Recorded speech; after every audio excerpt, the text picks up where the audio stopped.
Ben voilà, Sarah, à l'âge de 127 ans, elle quitte ce monde-là.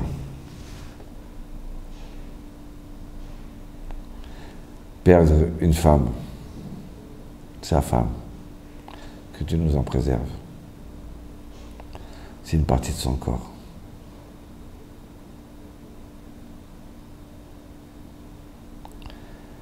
Perdre sa maman, qui nous a tout donné.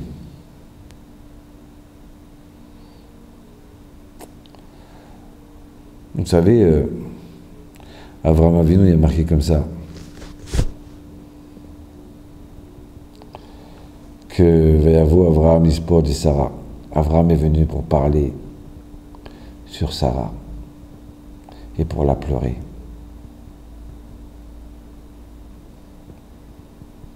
Il y a de quoi de pleurer. Quand on vit plusieurs années avec sa femme, au début, c'était des petites disputes, oui, non, et puis à la fin, l'amour, c'est comme le vin.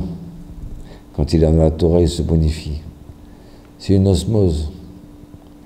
Elle a déjà pensé ce qu'il voulait, son mari. Lui, il a déjà pensé ce qu'elle voulait. Passer 20 ans, 30 ans, 40 ans, 50 ans de mariage ensemble. Et partir. Perdre son mari.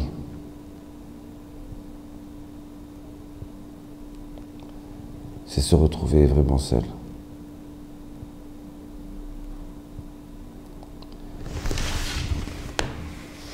Pas maintenant, non. C'était maintenant, après la retraite, où on pouvait goûter un peu de repos, tous les deux. Et maintenant, il est parti. Ou elle est partie. Donc Abraham, ce Gibor, ce héros, juste après la Kedat Yitzhak, le sacrifice d'Isaac, ça y est, on a réussi, on a gagné. Et juste à ce moment-là, on arrive au summum, et juste à ce moment-là, Sarah elle meurt. Abraham, il ne se révolte pas, parce que il y a deux choses qu'on ne peut pas décider dans la vie. C'est la naissance et la mort. Hachem Natan, Hachem Lakar, Hichem Hachem Evorar. Dieu l'a donné. Dieu l'a repris. Que Dieu soit béni.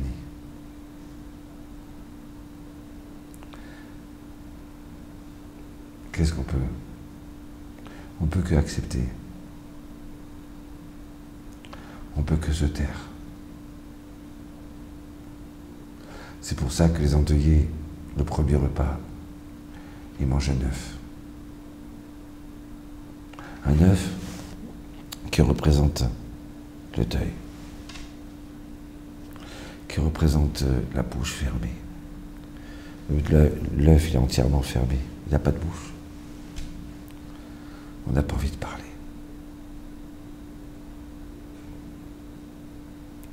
On a envie de se retrouver soi-même. On n'a envie de rien. On va pleurer. Parce qu'elle est partie. Parce qu'il est parti. Oui. C'est un moment dur de perdre un être cher. Personne ne peut comprendre ce qu'on a perdu.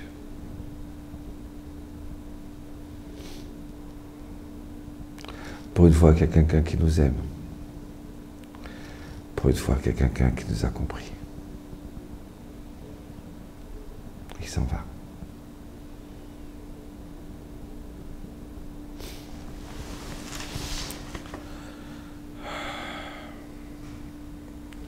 Mais un homme, il a une pile en lui. Cette pile, on lui a donné à la naissance.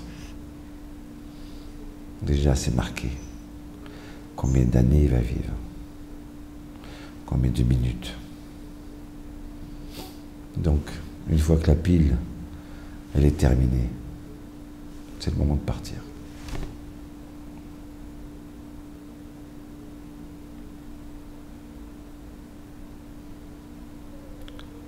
On ne peut rien décider, mais on ne peut qu'accepter. Regardez ce qu'a dit le Rav Daniel Renassia, c'est un juif, un rabbin d'Afrique du Nord. Il a dû écrire ça en 1930, 1940. Quand viendra l'heure, il écrit ça, son texte. Quand viendra l'heure. Quand viendra l'heure où, comme les épis, nous serons fauchés, sachant tomber sans crainte et sans frayeur. Car le chant de notre âme, fécondé par le soc de la douleur,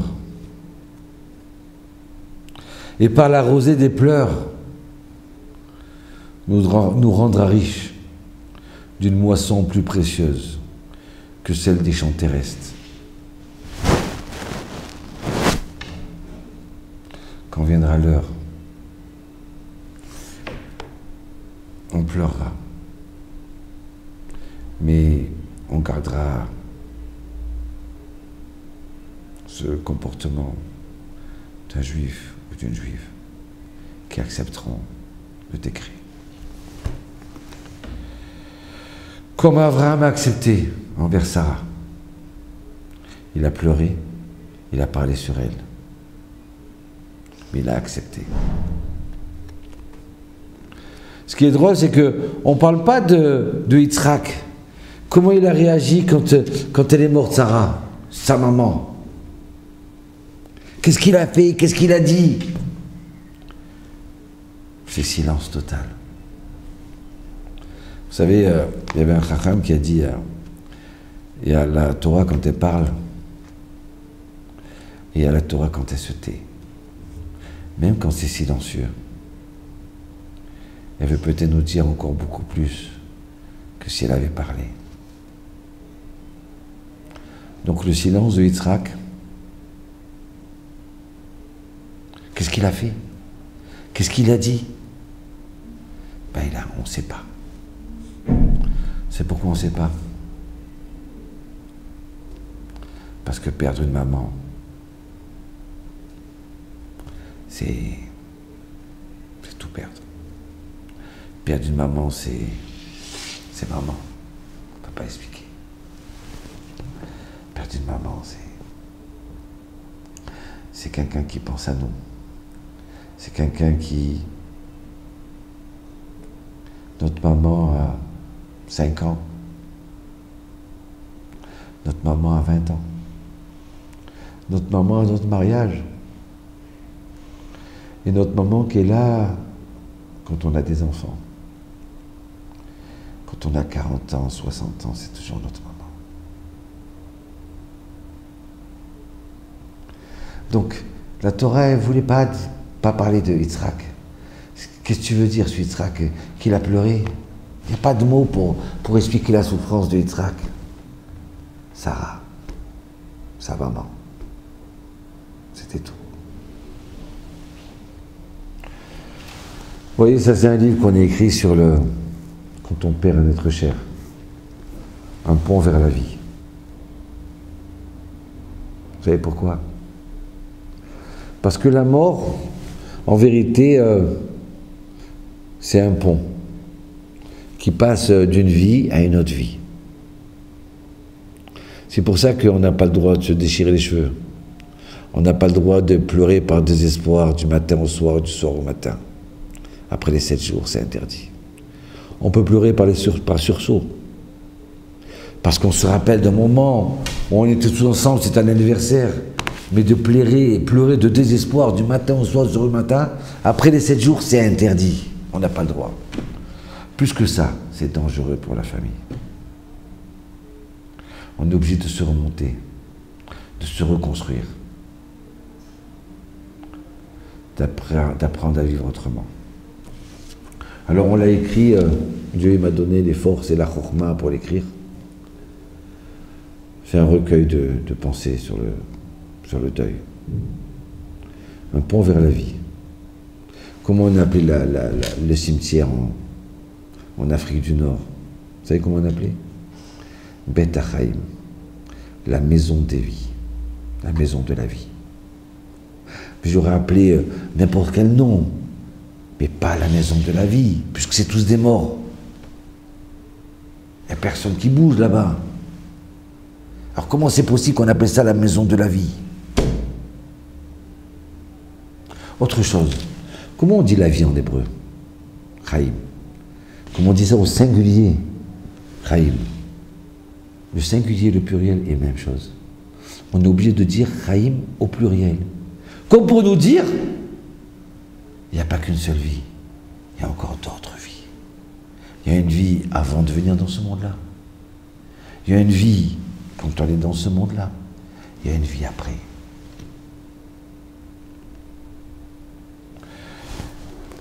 Je voudrais vous expliquer parce que je voudrais consoler mes frères, mes sœurs, ceux qui ont perdu un être proche, un être cher. De savoir que, oui, on doit pleurer, comme Abraham a pleuré. Mais il faut accepter, parce qu'il y a une autre vie après. Et je vais essayer de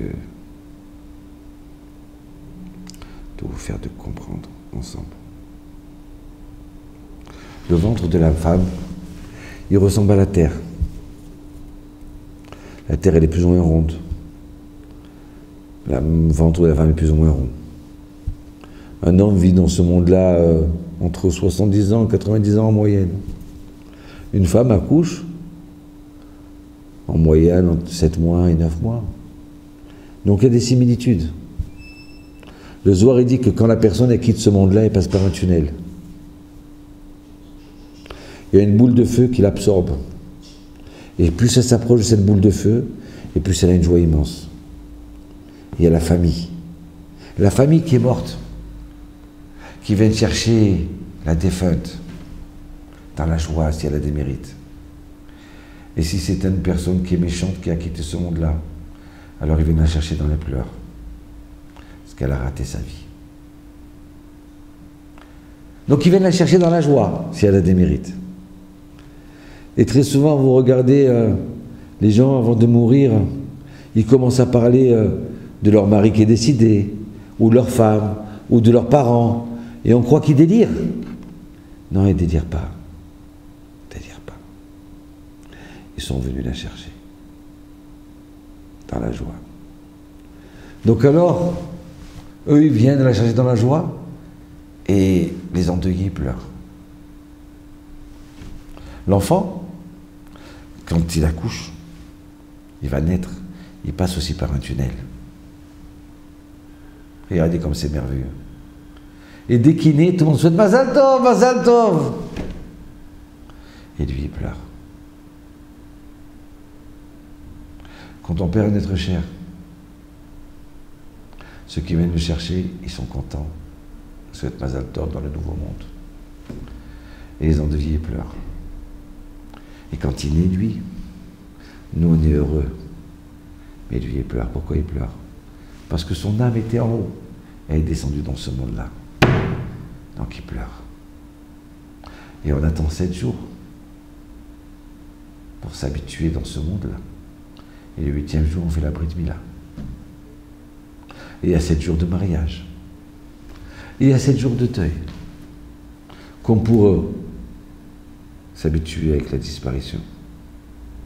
Comme pour qu'elle s'habitue à son nouveau monde. Elle est toujours attachée avec sa famille.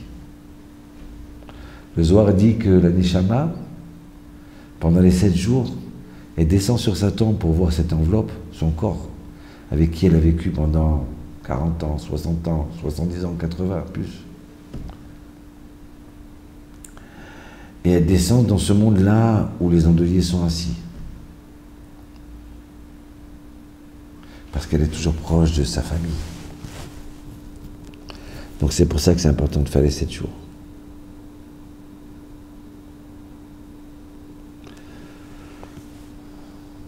Donc, maintenant on comprend que le mot vie, Chaim, est au pluriel.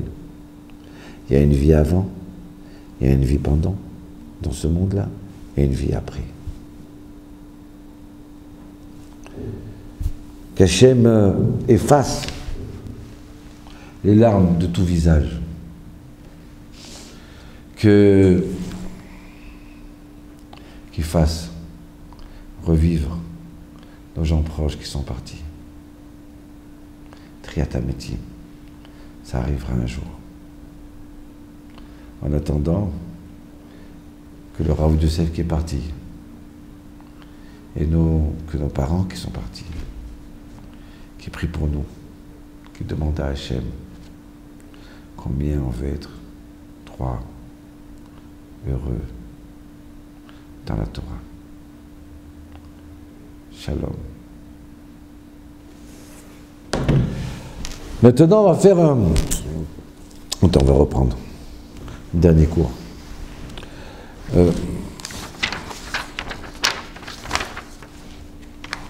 On voit dans Avraham Avinu, quand il perd Sarah, donc il va lui acheter un emplacement. De là est la coutume d'acheter un emplacement pour ça, c'est 120 ans, quand on va quitter ce monde-là. Ça rallonge la vie, vous savez. Surtout que, des fois, si on ne s'en occupe pas, nous, avec la folie de la vie, où un des enfants, il habite l'Amérique, l'autre, il habite la Tunisie, l'autre, il habite l'Allemagne, l'autre, Israël, c'est possible que, quand arrive le moment, on doit quitter ce monde-là, peut-être que personne ne pense à nous. Ils n'auront pas les moyens pour acheter une tombe. Donc il vaut mieux acheter déjà de notre vivant et préparer sa tzedaka pour que notre âme s'élève. Donc Avraham achète. Alors regardez ce qui est drôle, c'est que donc il va l'acheter dans les champs de Ephron.